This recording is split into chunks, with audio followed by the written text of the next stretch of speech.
महामंत्री माननीय विजय भाऊजी चौधरी यांना मी विनंती करते की त्यांनी मानाची पगडी आणि पट्टा श्री मोदीजी यांना प्रदान करावा आणि पालकमंत्री श्री अनिलजी पाटील यांनी स्वामी विवेकानंदांची प्रतिमा त्यांना प्रदान करावी। जय मातरम। अब की बार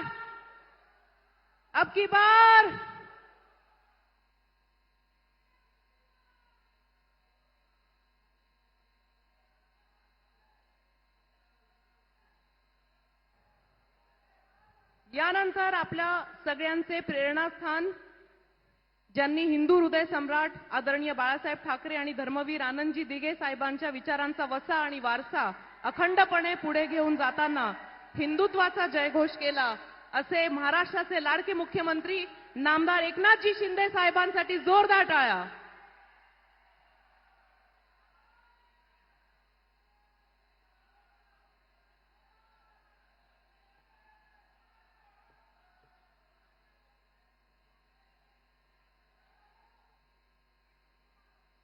मना बट्टा खानदेशना भाऊ बहिणीसले आकाशजींना हार्दिक शुभेच्छा।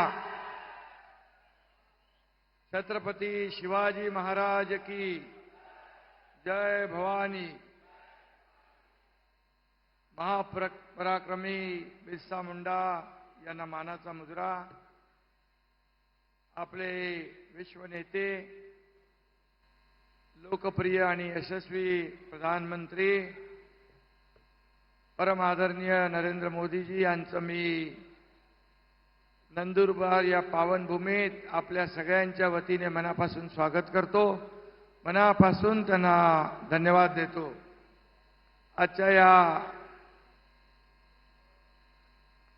महायुतीच्या जाहीर सभेला उपस्थित आमचे लोकप्रिय उपमुख्यमंत्री देवेंद्र फडणवीसजी, पालकमंत्री गावित, दुसरे आमचे मंत्री पाटील, व्यासपीठावरील सर्व सन्माननीय मान्यवर आणि प्रचंड मतात एवढ्या बहुसंख्येने आपण भर उन्हात उपस्थित झालात, ते आपले सर्व बांधव भगिनी पत्रकार मित्रांनो, खरं म्हणजे रस्त्याला आणखी एवढी प्रचंड रांग आहे गाड्यांची आणि माणसांची की त्यांना यायला इथे म्हणजे सगळे रस्ते माणसांनी फुललेले आहेत। आणि आदरणीय प्रधानमंत्री मोदीजींच्या सभेला असा सगळा जनसमुदाय लोटतो, जनसागर लोटतो। खरं म्हणजे अशी लोकप्रियता कुणाला लाभली आहे का बाबा? देशात नाही तर जगामध्ये सगळ्यात लोकप्रिय माणूस कोण आहे व्यक्ती? त्यांचं नाव आहे नरेंद्र मोदीजी। आणि याचा आपल्याला अभिमान आहे, आपल्याला गौरव आहे। तर म्हणजे अक्षय तृतीच्या शुभ मुहूर्तावर मोदीजी इथे आलेत, त्यामुळे 4 जूनला डॉक्टर हिना गावित यांच्या विजयाची शुभवार्ता पक्की झालेली आहे। नंदुरबारच्या जनतेने ठरवलंय डॉक्टर हिना गावित गेल्या पाहिजे दिल्लीत आणि पाडवी राहिले पाहिजे गल्लीत। बरोबर आहे ना? आणि देशातल्या जनतेचा एकच निर्धार आहे, अब की बार फिर एक बार। मोदीजी अपने आदरणीय प्रधानमंत्री, लोकप्रिय प्रधानमंत्री, मैं आपको बताना चाहता हूं, ये हमारे नंदुरबार की जनता अपनी संस्कृति, अपना धर्म, अपना कर्म के लिए बहुत सजग और जागरूक रहते हैं। तो विकास भी चाहते हैं, लेकिन जल, जंगल और जमीन को सुरक्षित भी रखना चाहते हैं, और ये उनकी पहचान है। मोदीजींनाही आदिवासी बांधवांच्या भावना बरोबर कळतात। मला आठवतं मोदीजी म्हणाले होते, आदिवासी समाज के उत्थान, गौरव और सम्मान के लिए मैं समर्पित हूं। मेरे लिए आदिवासी सिर्फ वोट बैंक नहीं बल्कि देश का गौरव है, असं आपल्या आदिवासी समाजाच्या बाबतीमध्ये मोदीजींचं मत आहे. त्यामुळे देशात प्रधानमंत्री जनजातीय आदिवासी न्याय महाअभियान सुरू केलं. 50-60 वर्षात कुपोषण गरिबी हटवण्यासाठी काँग्रेसने काय केलंय आपल्याला माहीत आहे. परंतु त्याने आदिवासी जमिनीचा कुठलाही प्रश्न सोडवला नाही. त्याचबरोबर मोदीजींनीच वनसंपदा कायद्यामध्ये बदल करून आदिवासींना त्यांचा हक्क मिळवून देण्याचं काम मोदीजींनी आपल्या केलं आहे. त्यामुळे 50-60 वर्षात जे झालं नाही ते 10 वर्षात या ठिकाणी केलेलं आहे. आणि म्हणून पंतप्रधान आवास योजनेतून आदिवासींना घरं मिळू लागली. गावात माता भगिनींना घरात शौचालय मिळू लागली. 80 कोटी गरिबांना मोफत राशन मिळालं. घरात गॅस मिळाला. आदिवासी महिला या देशाच्या सर्वोच्चपदी राष्ट्रपदी आज आदिवासी समाजाच्या महिला आपल्या भगिनी द्रौपदी मुर्मू मॅडम आहेत. आदिवासी कल्याणाचा ध्यास घेतलेल्या मोदीजींमुळेच हे सगळं शक्य झालेलं आहे. आणि म्हणून आपलं मत कोणाला? आपलं मत ज्याने आपल्या समाजाचा उद्धार केला त्या मोदीजींनाच दिलं पाहिजे. आणि म्हणून हिना गावी त्यांना मत म्हणजे मोदीजींना मत. आणि म्हणून हिनाताईंना मत देऊन आपण मोदीजींचे हात बळकट करायचे आहेत. 2014-2019ला देखील असेच आरोप केले. पण काय झालं? त्यापेक्षा त्यांचा बेकार पराभव या 2024ला झाल्याशिवाय राहणार नाही. अशा प्रकारचं एक सगळं वातावरण या ठिकाणी आहे. खरं म्हणजे आता त्यांना कळून चुकलंय की आपला पराभव होणार आहे आणि म्हणून संविधान बदलणार अशा खोट्या अफवा सुरू लागल्या. परंतु ज्या काँग्रेसने बाबासाहेबांचा पराभव कोणी केला? या काँग्रेसने केला. बाबासाहेबांचा अपमान कोणी केला? काँग्रेसने केला. आणि बाबासाहेबांचा संविधान दिन कोणी साजरा केला? आपल्या मोदी साहेबांनी केला. आणि म्हणून या बाबासाहेबांचा अपमान करणाऱ्या काँग्रेसला बिलकुल थारा जनता देणार नाही. आणि म्हणून देशातली 140 कोटी जनता मोदीजींच्या पाठीशी उभी आहे. आता काँग्रेस पाकिस्तानची भाषा बोलू लागली आहे. काँग्रेस का हात पाकिस्तान के साथ असे सिद्ध झालेलं आहे. कारण जे पाकिस्तान बोलतंय ते काँग्रेस बोलू लागलेत. आणि म्हणून भाकरी खायची भारताची आणि चाकरी करायची पाकिस्तानची अशा या देशद्रोही काँग्रेसला आपण हद्दपार करायचं आहे. आणि म्हणून पूर्वी काँग्रेसचा प्रचार नंदुरबार मधून व्हायचा, पण त्यांनी इथल्या आदिवासींना वोट बँक म्हणून वापरलं. आणि म्हणून आज ही नंदुरबारची जनता याचा बदला घेतल्याशिवाय राहणार नाही. आणि आता मोदीजीची जी काही लहर आता दिसते, आपको लहर दिख रही है, वो धीरे धीरे और बढ़ रही है और ये आंधी बनकर आएगी. 4 जून को उस आंधी में कांग्रेस और इंडिया लाइन सबाचट हो जाएगी. आणि मोदीजी प्रधानमंत्री पदाची हॅट्रिक करणार आणि हिनाताई देखील पुन्हा निवडून येणार.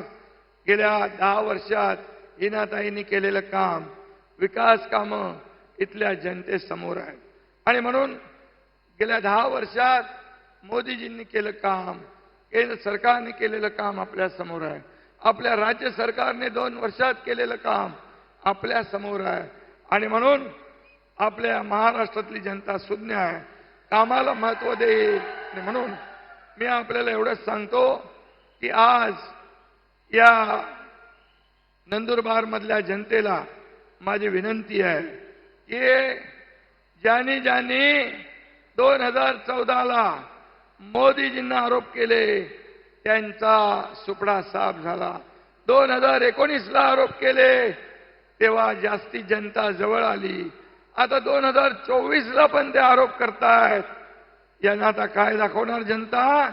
त्यांचा कायमचा घरचा रस्ता दाखवून देईल आणि मोदीजींना पुन्हा या देशाचं प्रधानमंत्री करतील. मी एवढंच सांगतो, आपल्या सरकारने आदिवासी आश्रमशाळा, विद्यार्थ्यांना PhD साठी फेलोशिप, 1.5 लाखापेक्षा जास्त विद्यार्थ्यांना 10वी नंतर स्कॉलरशिप, 2 लाखापेक्षा जास्त वन हक्क दाव्या पण मान्य केलेत.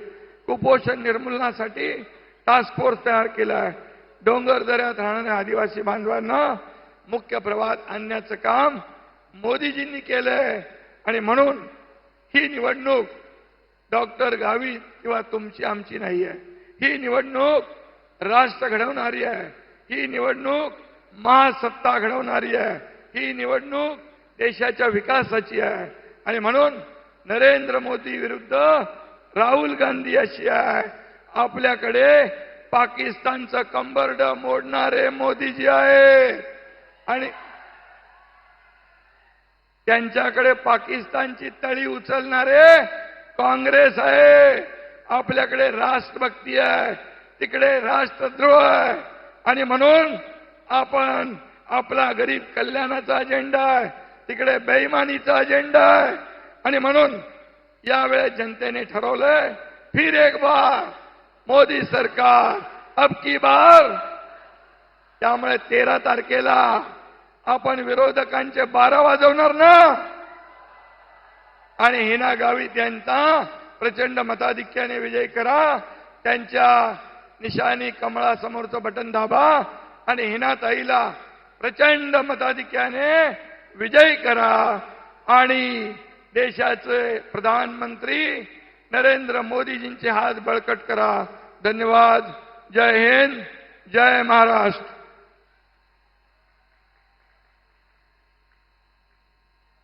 भारत माता की.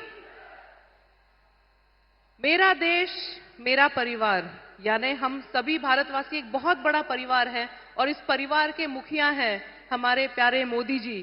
तो जोरदार तालियों के बीच स्वागत करते हैं जिनका हम बहुत बेसब्री से इंतजार कर रहे थे. जोरदार तालियों के बीच स्वागत करते हैं हमारे माननीय पंतप्रधान श्री नरेंद्र जी मोदी.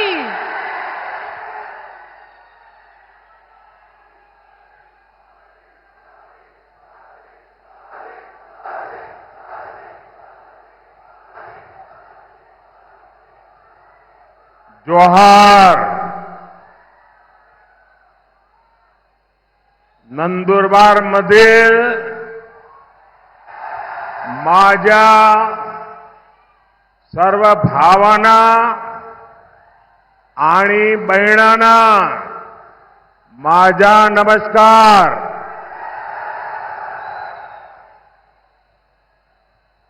मैं देव मोगरा माता की धरती को नमन करता हूं. मैं महान आदिवासी सेनानी राघोजी भांगरे को श्रद्धापूर्वक प्रणाम करता हूं. हम सबको प्रेरणा देने वाले जननायक कृष्णाजीराव सावले, महात्मा ज्योतिबा फुले, सावित्रीबाई फुले, उनको भी आदरपूर्वक स्मरण करते हुए प्रणाम करता हूं. साथियों, आज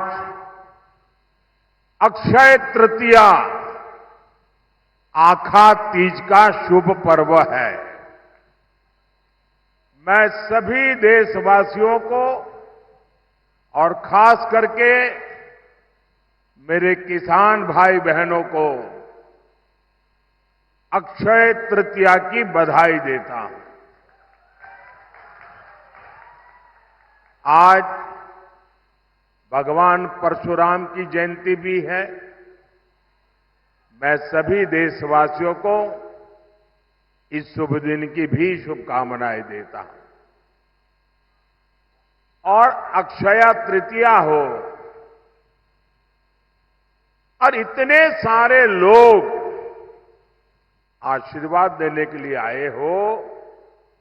अक्षया तृतीया के जो आशीर्वाद मिलता है ना, वो भी अक्षय होता है। आज जितनी विशाल संख्या में आपका ये आशीर्वाद ये पक्का कर रहे हैं, पुनः एकदा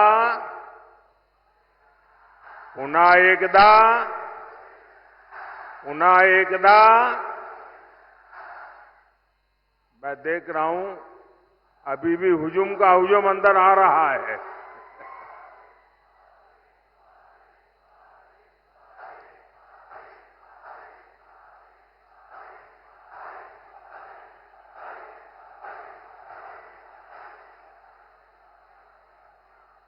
साथियों, यहां नंदुरबार और गुजरात के बीच कोई दूरी नहीं है। और पहले भी मेरा खूब यहां आना जाना होता था। और नंदुरबार आए और चौधरी की चाय न पिए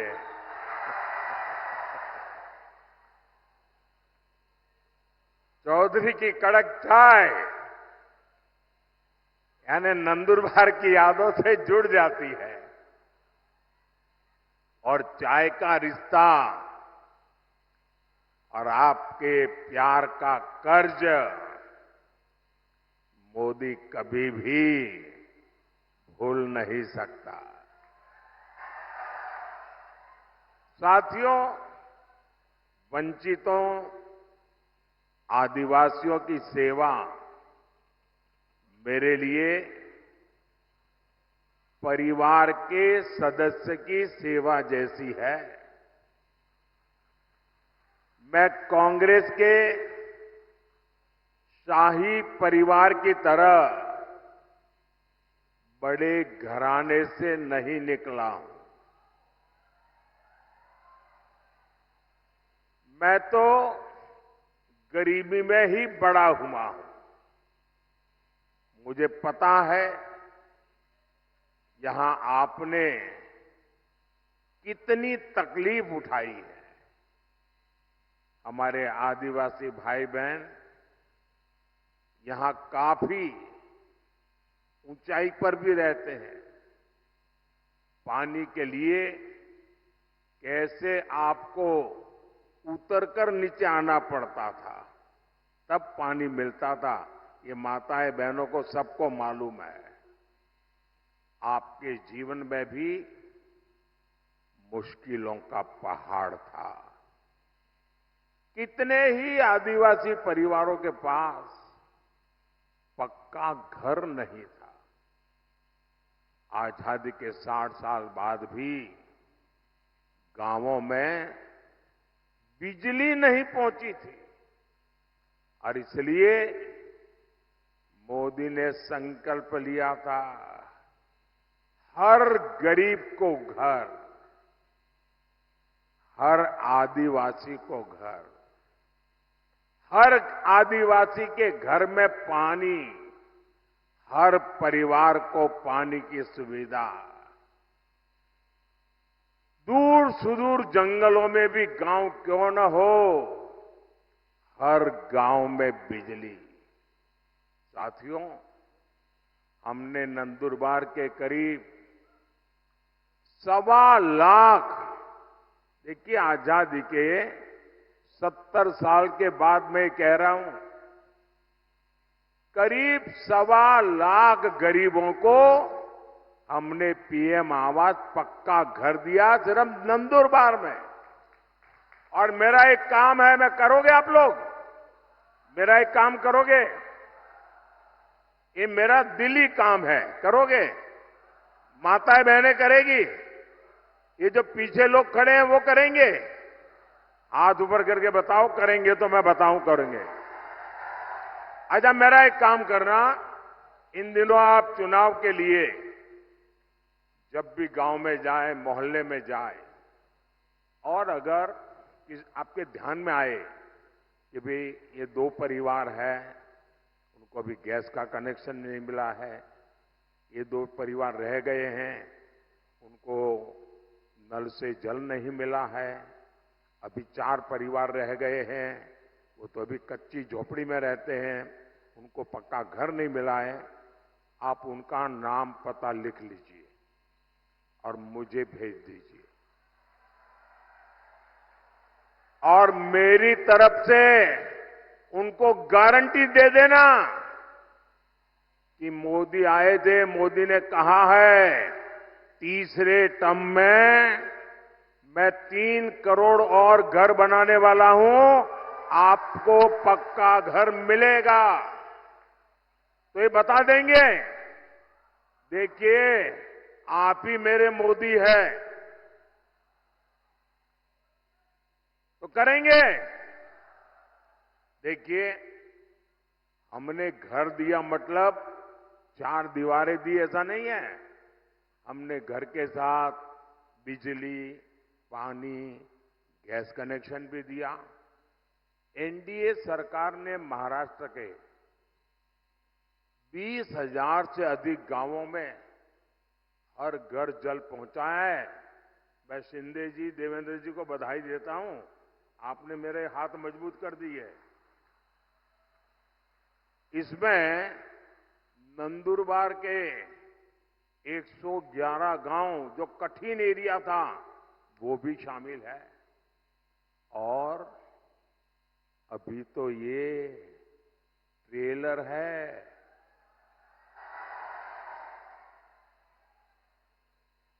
अभी तो मोदी को बहुत कुछ करना है और आपके लिए करना है।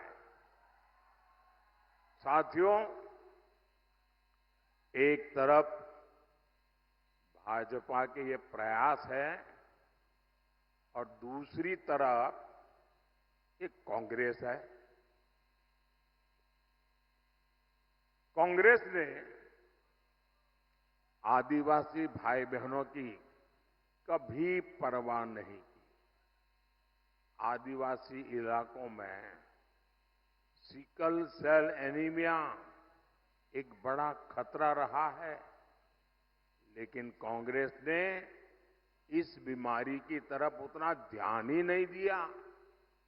ये बीजेपी है जिसने सिकल सेल एनीमिया को जड़ से खत्म करने के लिए अभियान चलाया है।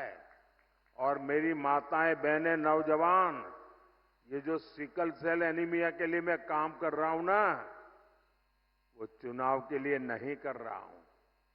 आने वाली आपकी अनेकों पीढ़ियों के लिए मैं लगा हुआ हूं, ताकि उनको वो ऐसी बीमारी ना आए।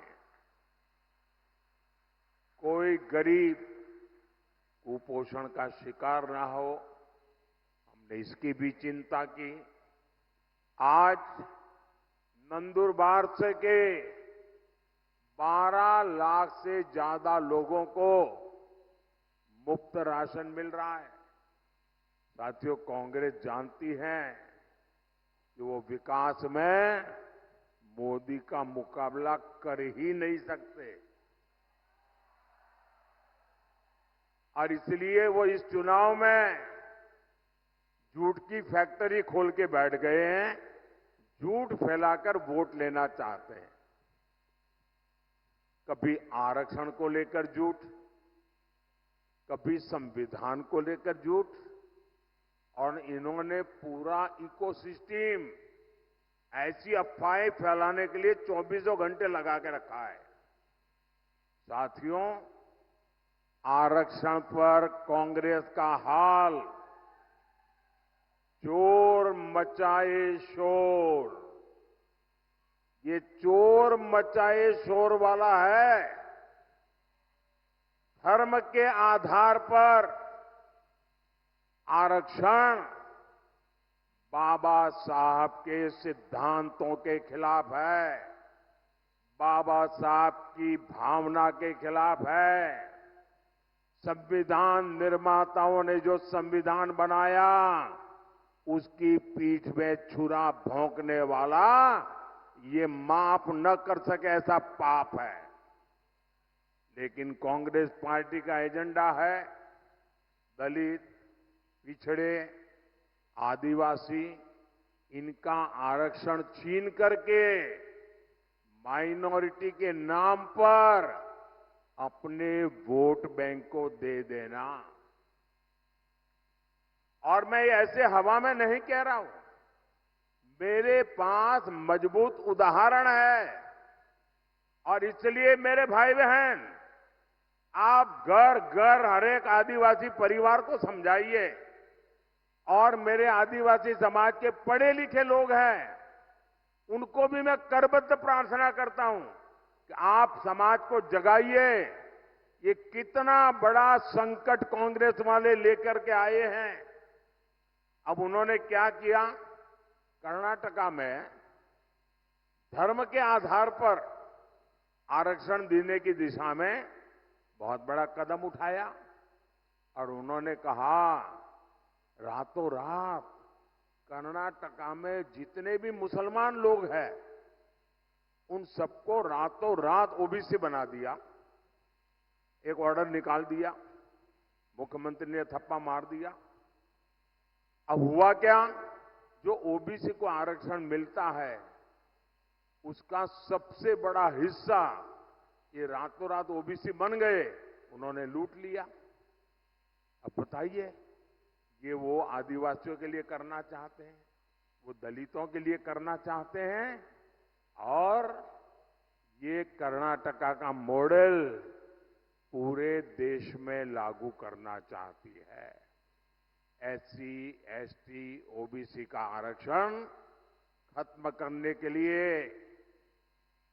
और मैं गंभीरता से कह रहा हूं, ये महाअघाड़ी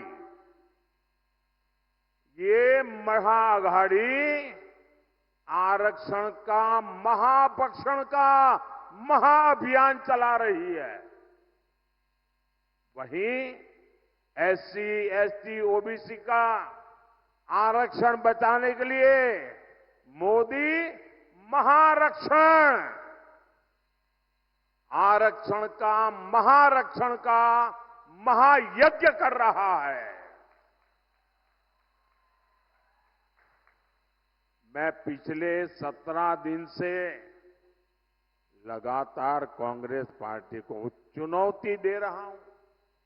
मैं कांग्रेस से पूछा कि वो लिख कर दें कि वो एससी, एसटी, ओबीसी का आरक्षण उसके टुकड़े करके एक टुकड़ा मुसलमान को नहीं बांटेंगी। मेरा सवाल सही है कि गलत है भाई? सही है कि गलत है? अब वो ये मुसलमानों को देना चाहते हैं और कांग्रेस जवाब भी नहीं देती है। सच बोलो ना भाई कि हम नहीं देंगे। इसका मतलब ये इनका हिडन एजेंडा है, आपका हक लूटने का खेल है भाई। मेरे इस चैलेंज पर कांग्रेस की चुप्पी थी, यानी दाल में काला है। ये चाहे जितनी भी कोशिश कर लें, देश विरोधी ताकतों के साथ मिलकर कितना ही झूठ फैला ले, आपके पास मोदी का भरोसा है, आपके पास मोदी की गारंटी है। और आप लिख के रखिए, मोदी जब तक जिंदा है, मोदी जब तक जिंदा है, एससी, एसटी, ओबीसी में से आरक्षण का रत्ती भर भी हिस्सा मैं किसी भी धर्म के आधार पर नहीं देने दूंगा। कोई उसको हाथ नहीं लगा सकता है। और देशवासी, मैं बड़े जिम्मेवारी के साथ कहना चाहता हूं और दायित्व के साथ कहना चाहता हूं, वंचित का जो अधिकार है, चाहे एससी हो, एसटी हो, ओबीसी हो, वंचित का जो अधिकार है, मोदी उसका चौकीदार है।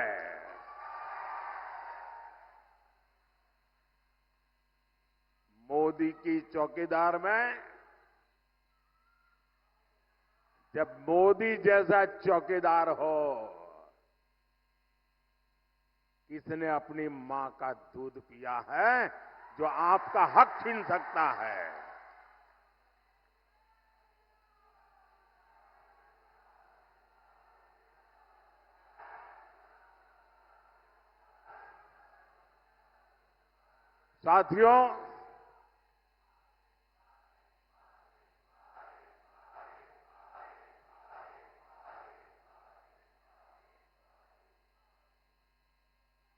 साथियों, हम तो माता शबरी की पूजा करने वाले लोग हैं,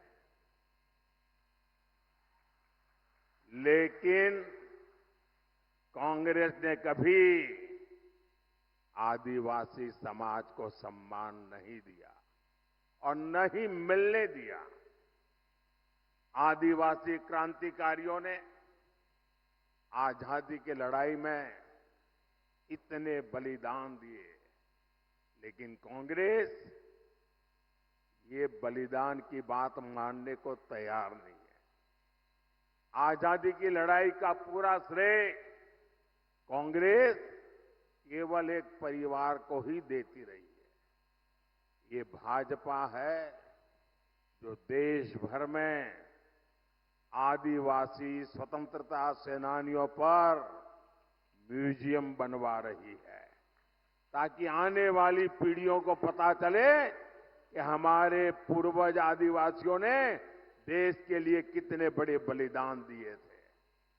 साथियों, आप सभी जानते हैं, भाजपा ने, एनडीए ने आदिवासी बेटी को राष्ट्रपति बनाया और पहली बार ऐसा हुआ। लेकिन आपको याद रहना चाहिए, वो कौन लोग थे जिन्होंने आदिवासी बेटी द्रौपदी मुर्मू जी को राष्ट्रपति का चुनाव हराने के लिए रात दिन एक कर लिए थे? वो कौन थे? ये कांग्रेस वाले थे, जिन्होंने एक आदिवासी बेटी को राष्ट्रपति बनने से रोकने के लिए रात दिन एक किया था। और कांग्रेस पार्टी ने ऐसा क्यों किया? और इसकी एक वजह अभी 2-3 दिन पहले ही खुली है। कांग्रेस के जो शाहजादे हैं ना, उनके गुरु अमेरिका में रहते हैं। ये कांग्रेस के शाहजादे के एक गुरु अमेरिका में रहते हैं। उन्होंने भारत के लोगों पर रंगभेदी टिप्पणी की है। रंग के आधार पर भेद, ऐसा गंभीर आरोप लगाया है। अरे, जिनका रंग भगवान कृष्ण जैसा होता है, कांग्रेस उन्हें अफ्रीकन मानती है। और इसलिए द्रौपदी मुर्मू जी राष्ट्रपति बने, उन्हें ये मंजूर ही नहीं था। आप लोग बताइए, यहां जो भगवान कृष्ण के रंग वाले हैं, क्या वो सब अफ्रीकन है क्या? क्या ये अपमान है कि नहीं है? क्या आदिवासी समाज का अपमान, इसका बदला लेने के लिए ये रंगी की बातें कर रहे हो? साथियों, कांग्रेस पार्टी का एजेंडा कितना खतरनाक है, ये शहजादे के गुरु ने इसका भी खुलासा किया है। ये शहजादे के गुरु ने अमेरिका से कहा है कि राम मंदिर का निर्माण और रामनवमी का उत्सव ये आइडिया ऑफ इंडिया के खिलाफ है, भारत के विचार के खिलाफ है।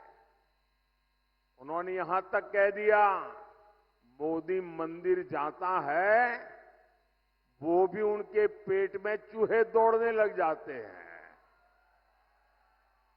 कांग्रेस मेरा मंदिर जाना भी भारत विरोधी है। बताइए भाई, क्या मंदिर जाना ये देशद्रोह है क्या? जरा आप बताइए, देशद्रोह है क्या? क्या ये भारत विरोधी काम है क्या? आप कल्पना कर सकते हैं? आप कांग्रेस की मानसिकता देखिए। ये राम के देश में राम मंदिर को देश विरोधी बता रहे हैं। ये तुष्टीकरण के लिए सरकारी इफ्तारी करने वाले लोग, ये आतंकवादियों की कब्रों को संवारने वाले लोग, ये हम सबके प्रभु राम और जिनका राम मंदिर जहां हम जाते हैं उस राम मंदिर जाने को देश विरोधी बता रहे हैं। मेरे भाई बहन, हम तो माता सबरी के पुजारी हैं। ये इंडी गठबंधन हमला ये मोदी पर नहीं, 140 करोड़ देशवासियों की आस्था पर है। ये हमला आप पर है, ये मेरे देश के आदिवासियों पर हमला है। कांग्रेस पार्टी देश से हिंदू आस्था को मिटाने का षड्यंत्र कर रही है। साथियों, प्रभु श्री राम जीवन के उच्चतम आदर्शों, महानतम गुणों और सुंदरतम मूल्यों के महासंगम है। भारत के अस्तित्व का आधार राम से है और भारत के भविष्य का प्रेरणा पुंज भी प्रभु श्री राम है।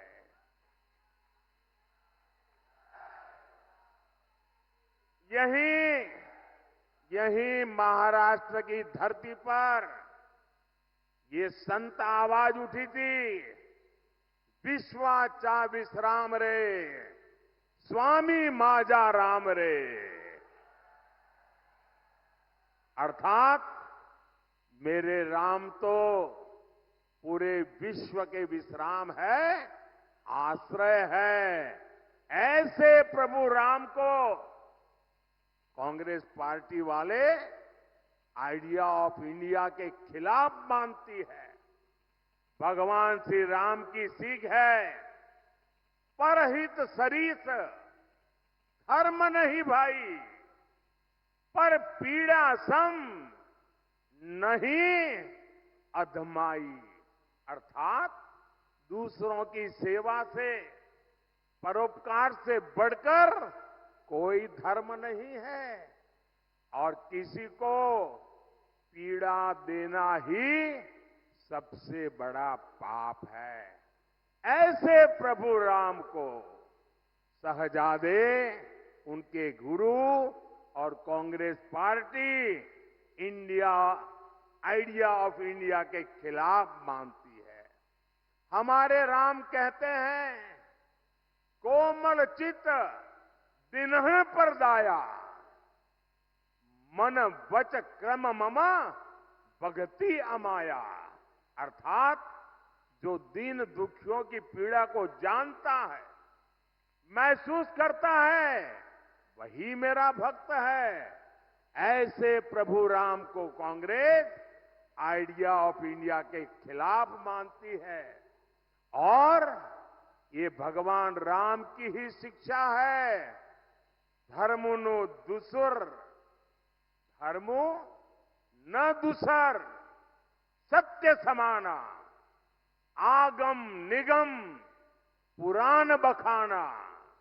अर्थात सत्य से बढ़कर कोई धर्म नहीं है। ऐसे प्रभु राम को कांग्रेस आइडिया ऑफ इंडिया के खिलाफ मानती है। ये राम ही है, ये राम ही है जो सभी दुखियों को, वंचितों को गले लगाकर अपने पास बैठाते हैं। सहज सहज स्नेह विवश रघुराई, सहज स्नेह विवश रघुराई, पूछी कुशल निकट बैठाई। ऐसे प्रभु राम को कांग्रेस आइडिया ऑफ इंडिया के खिलाफ मानती है। हमारे राम जनजातीय समाज से कैसे मिलते हैं? हमारे राम जनजातीय समाज को मिलते हैं पुरजन करी जो हारू घर आए। अर्थात राम आदिवासियों का, उनकी संस्कृति का सम्मान करते हैं, उनसे जोहार करके मिलते हैं। ऐसे प्रभु राम को कांग्रेस आइडिया ऑफ इंडिया के खिलाफ मानती है।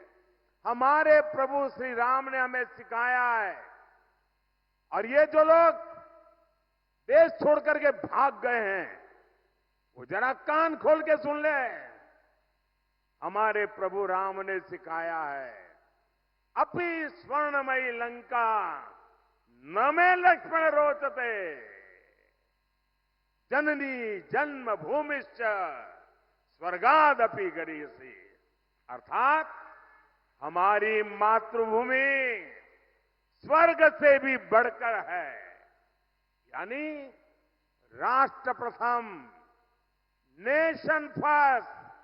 ऐसे प्रभु राम को कांग्रेस आइडिया ऑफ इंडिया के खिलाफ मानती है। साथियों, ये लोग इतने अहंकार से भरे हुए हैं कि गरीब इनके लिए कोई मायने नहीं रखता। ये लोग सत्ता में रहते हैं तो गरीब को दुत्कारते हैं, उसे तरसा तरसा कर रखते हैं। आज एक गरीब का बेटा आपका सेवक बनकर के प्रधानमंत्री पद से ये जब काम कर रहा है तो एक गरीब विरोधी मानसिकता वाले, शाही परिवार की मानसिकता वाले इसे बर्दाश्त नहीं कर पा रहे हैं। और ये नकली शिवसेना वालों की गरीब से कितनी नफरत है ये इन्होंने फिर बताया है। ये नकली शिवसेना वाले मुझे जिंदा गाड़ने की बात कर रहे हैं।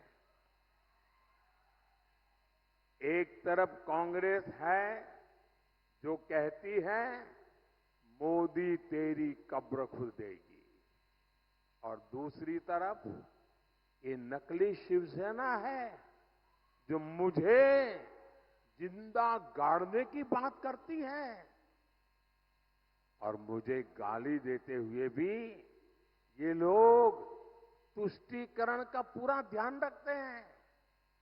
मोदी की कब्र खुदेगी, मोदी को जिंदा गाड़ देंगे, और इसमें भी अपने वोट बैंक को पसंद आए वही गाली दागोगे क्या?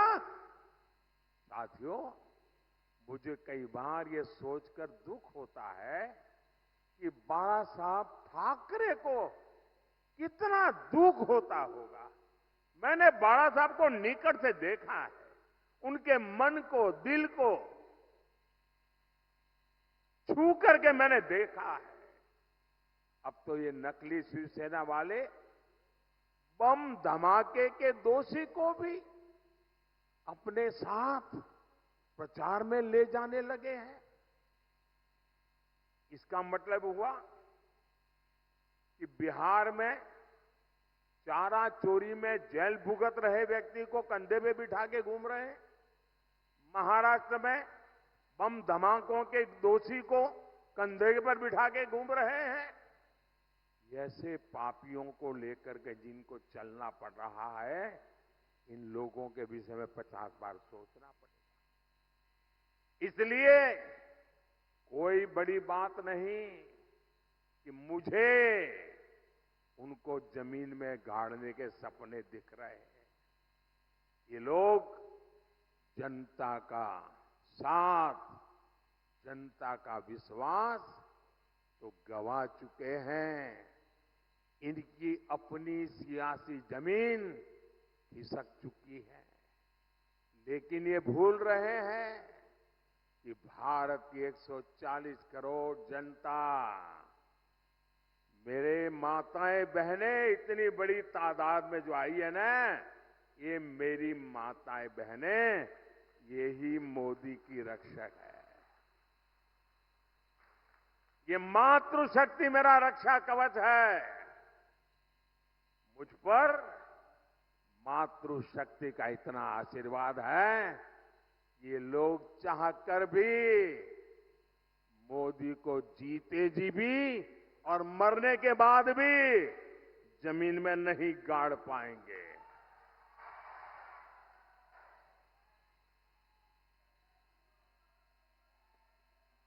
साथियों, महाराष्ट्र के एक दिग्गज नेता 40-50 साल से वो ऐसे ही कुकरी मारते रहते हैं। बारामती के चुनाव के बाद वो इतने चिंतित है कि उन्होंने एक बयान दिया है। और ये बयान उन्होंने, मैं पक्का मानता हूं कि काफी लोगों से विचार विमर्श करके ही दिया होगा। वो इतने हताश और निराश हो गए हैं कि उनको लगता है कि अगर 4 जून के बाद सार्वजनिक जीवन में, राजनीतिक जीवन में अगर टिक के रहना है तो छोटे छोटे राजनीतिक दलों को कांग्रेस में मर्ज हो जाना चाहिए। इसका मतलब ये जो नकली एनसीपी है और ये नकली शिवसेना है, उन्होंने कांग्रेस में मर्जर करने का मन बना लिया है। अब आपको मैं बताता हूं, जब 4 जून के बाद कांग्रेस में जाकर के मरने के बजाय अरे सीना तान करके हमारे अजीत दादा के साथ और शिंदे जी के साथ आओ, बड़े शान से सपने पूरे हो जाएंगे।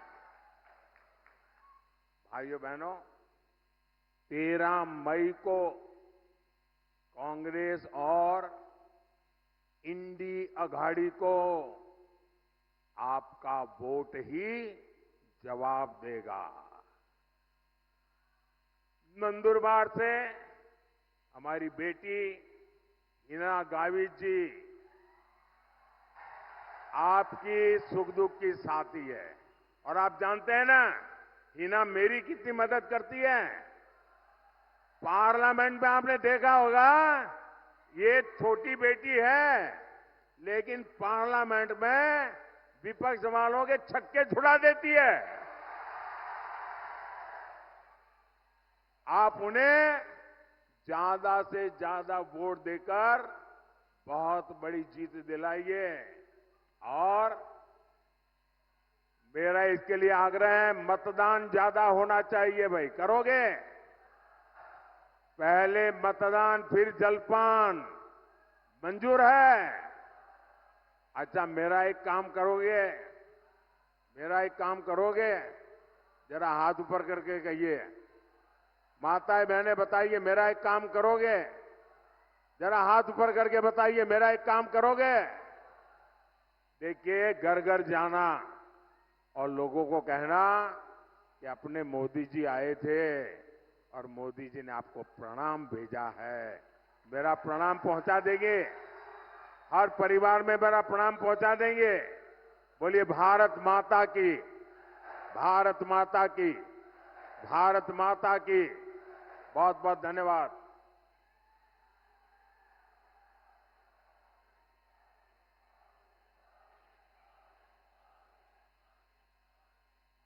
भारत माता की, भारत माता की, भारत माता की। अब की बार, अब की बार, अब की बार